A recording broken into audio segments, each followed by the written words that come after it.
Korinto, Kapitulo 13, versikulo 1 hangtod sa 13. Gugma. Mahimo nga makasulti ako sa pinulungan sa mga tao ug bisan sa mga anghel.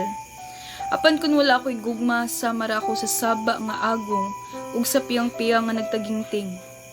Bisag may hiyas pa ako sa pagpadayag sa langit ng mensahe, makabaton sa tanang kahibalo ug makasabot sa tanang tinago. Bisag may pagtuo ako nga makapabalhin sa mga bukid, apan kun wala ako'y gugma, wala ako'y kapuslanan. Bisag ipanghatag ko pa ang tanan nga ani akanako ug ipasunog ang akong lawas, apan kun wala ako'y gugma, wala kini kapuslanan. Ang gugma mapailubon ug maluluyon, dili kini masinahon o tigpanghambog. Ang gugma dili mapahitas-on o bastos. Ang gugma dili mamugos sa kaugalingong kagustuhan. Ang gugma dili masukanon o madinumtanon. Ang gugma dili malipay sa daotan kun dili sa kamatuoran. Ang gugma mopailog, mutuo, mulaom ug maluhotay gayud.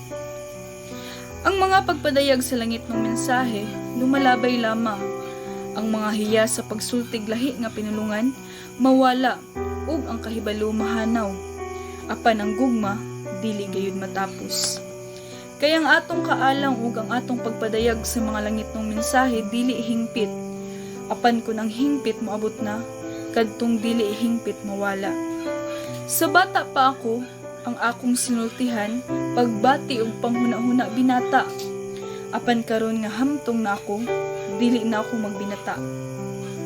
Ang atong nakita karon sama lamang sa hanap nga panagway di sa salamin. Apan unya maklaro na gyud nato ang tanan. Ang nahibuloan ko karon tipik lamang, apan mahingpit ra unya kini. Sama kahingpit sa kahibalo sa Dios bahin kanako. Busa kining tulo magpabilin, pagtuo, paglaom ug gugma. Apan ang labing dako niini mao ang gugma.